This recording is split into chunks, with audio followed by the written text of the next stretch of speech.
Octavo grado. Condiciones necesarias y suficientes. Bienvenidos a su espacio educativo Aprendamos en Casa.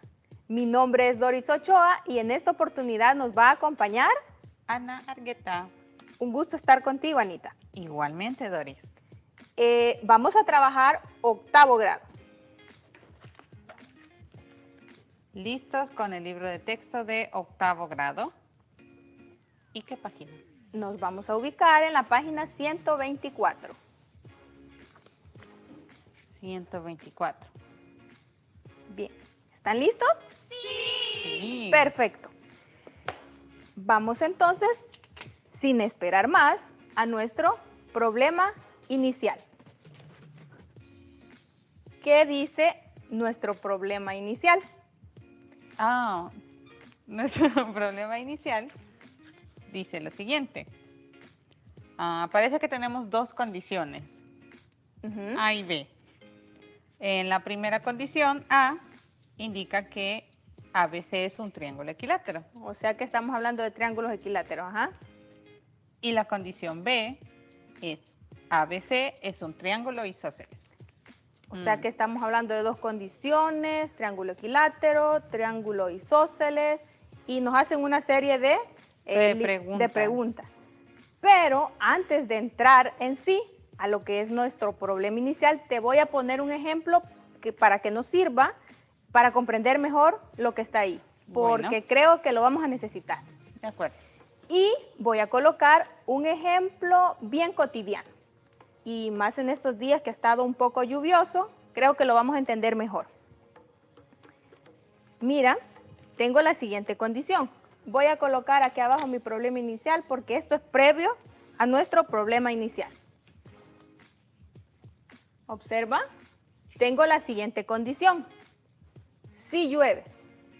¿Qué sucede, Anita, si llueve? ¿De qué estamos seguras? Entre muchas cosas que pasan cuando llueve, consecuencia de eso es que el suelo se moja, el suelo está mojado. Eso está garantizado, ¿verdad? Totalmente garantizado. Entonces, si llueve, entonces lo que sucede es que el suelo se moja. ¿Sí? Se escucha como bastante obvio, ¿no? Es bien evidente esa condición. Arréglale ahí un poco para que no esté tan pan. Bien. Es evidente que si llueve, entonces el suelo se moja. ¿Será evidente el hecho que si el suelo está mojado, puedo garantizar que llovió? Si el suelo está mojado, entonces llovió. No. ¿Sabes? Mi madre, como riega, tiene sus plantas, riega sus plantas y pues moja el suelo. Es decir, pasa esto, pero no pasa esto. Bueno. No lo podemos garantizar. No podemos garantizar. Con lo que tú dices, incluso creo que los chicos en casa podrán tener otro ejemplo que si el suelo está mojado no es garantía de que es porque llovió. Es porque llovió. Puede pasar otra cosa. Exacto. Pero sí estoy segura que si llueve, pasa esto. Pero como te decía, es un ejemplo pues de la vida cotidiana. ¿Qué te parece si tú nos muestras un ejemplo para entrar en el calor matemático? En el calor matemático. Pienso en algunos conceptos que estudiamos hace tiempo y se me ocurre uno que tiene que ver con múltiplos. Muéstranos ese ejemplo. Esa condición. Si es múltiplo de 10, así como tú lo tenías, sería mi primera condición. Ajá. Entonces, un resultado que yo puedo obtener sobre esto, una garantía, es que es múltiplo de 5. Garantizado. Garantizado. Si un número es múltiplo de 10, entonces es múltiplo de 5. podemos verlos aquí. Está 10, 20, 30 y entre los múltiplos de 5 también está 10, 20, 30, todos los demás. Ajá. Pero al contrario, haciendo el análisis que hacía yo al inicio, si se cumple esta, ¿qué pasa con esta de acá? Si ahora se cumple acá, un número es múltiplo de 5.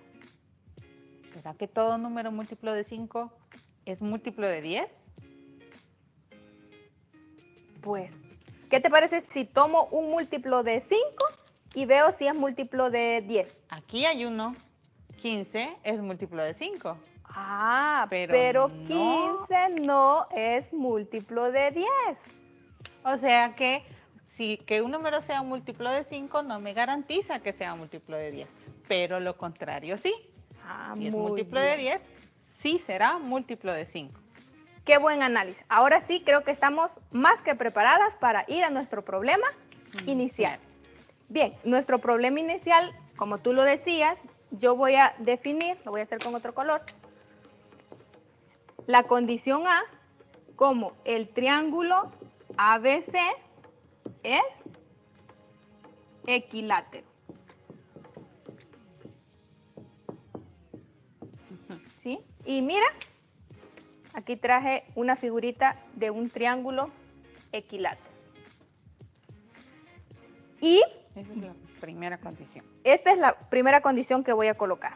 También tengo otra condición que la voy a denominar B y en esta la voy a definir como el triángulo ABC es isósceles.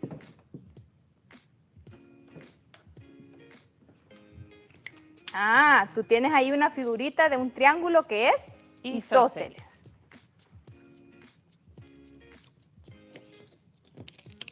No quiero que me quede pan. Vale. Analicemos antes de pasar a las correspondientes preguntas. ¿Qué sucede si un triángulo es equilátero?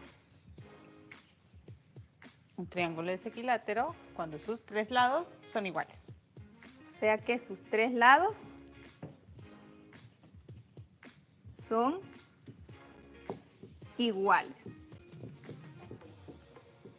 Y en tu caso, en el caso de los triángulos isósceles, tienen dos lados iguales. Dos lados iguales. Estamos recordando estos conceptos que ya vimos en las clases anteriores, ¿sí? ¿Ustedes los recuerdan? ¡Qué bien! Ahora sí, plantearé la pregunta. Bueno, primero la escribo, luego vamos a su solución. ¿Qué pasa si el triángulo ABC cumple la condición A? La pregunta es, ¿cumple B? ¿Sí? O sea que yo tengo que asumir que esto es cierto. Exacto. Así que pasemos a nuestra solución. ¿Sí? Nuestra solución. ¿Qué analizas? Pues para la definición de triángulo isósceles me basta con que dos lados sean iguales. Y el equilátero obviamente tiene dos lados iguales. Yo puedo agarrar cualquier pareja y esos lados siempre van a ser iguales. O sea que sí cumple esto. Exacto. Quiere decir que si el triángulo ABC, mejor solo voy a poner si es equilátero, no voy a poner triángulo para que se haga más corto el texto. Si es equilátero, como tú lo decías, entonces es isósceles. Es isósceles. Bien, vamos a otra pregunta. Ah, yo creí que solo era ese. No, estamos analizando. Ah.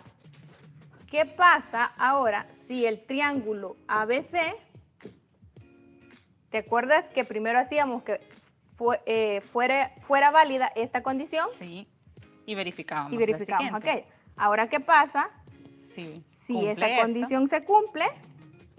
Si se cumple esta. Ah, ¿Qué sucede entonces si el triángulo ABC cumple la condición B? ¿Será que cumple la condición A? Está un poquito enredado esto. Ahora asumimos entonces que el triángulo es isósceles. Sí, porque aquí nos dice que cumple B, o sea, se cumple esa condición. Debemos verificar si es equilátero. Exacto. Pero, Doris, en este triángulo, este lado no es igual a los otros dos. Exacto. Quiere decir que no va a ser equilátero. En este caso no cumple, o sea que no necesariamente. La respuesta la podríamos resumir de la siguiente manera. Entonces, si el triángulo es isósceles,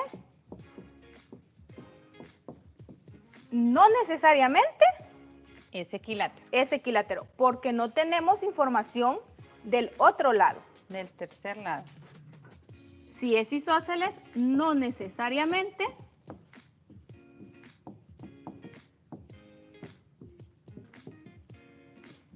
es equilátero. Como lo que pasaba aquí con los múltiplos de 10 y los múltiplos de 5. Exacto. Pero ahora te tengo una pregunta más. Ay, Dios mío. Casi no nos queda espacio, trataré de hacer la letra un poco más pequeña. ¿Qué sucede si el triángulo ABC no cumple la condición B?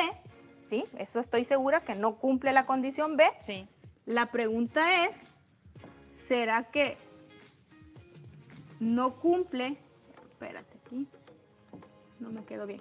No cumple la condición A. Primero déjame ver si entiendo qué significa eso. No cumple B. Significa que no es un triángulo isósceles. Exacto. ¿Y qué pasa si no es un triángulo isósceles? Pues no tiene dos lados iguales. ¿Y qué pasa si no tiene dos lados iguales? Es un triángulo escaleno. Exacto. Si no es isósceles, no tiene dos lados iguales, lo que implica que es un triángulo escaleno. Ya lo tenemos. Es escaleno, no es equilátero. Exacto. No cumple A tampoco. Muy bien. La respuesta a esta pregunta sería, si no es isósceles,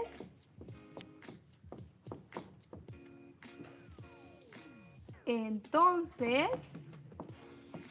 no es Equilátero. equilátero. Qué interesante. Mira todas qué interesante estas análisis. cosas del lenguaje y tantas proposiciones que podemos relacionar. Y si tenemos una, garantizamos otra. Pero a veces lo contrario no es cierto. Exacto. Y eso lo hemos utilizado primero en un lenguaje cotidiano que todos conocemos. Luego entramos un poco a un lenguaje matemática. Y como ya estamos en octavo, estamos hablando de conceptos que conocemos en octavo grado. Y hemos encontrado todos estos resultados muy interesantes. Solo analizando lo que significa cada cosa. ¿Cómo se llaman estas proposiciones, estos enunciados? ¿Tienen algún nombre especial? ¿Esta forma? ¿Cómo lo hemos escrito? Fíjate, al inicio solo habíamos dicho que eran condiciones. ¿Sí? Condiciones. Resultados podríamos, cualquier cosa. Exacto. Pero esta condición, si gustas, las escribes ahí. Si tenemos una proposición, si A, entonces B,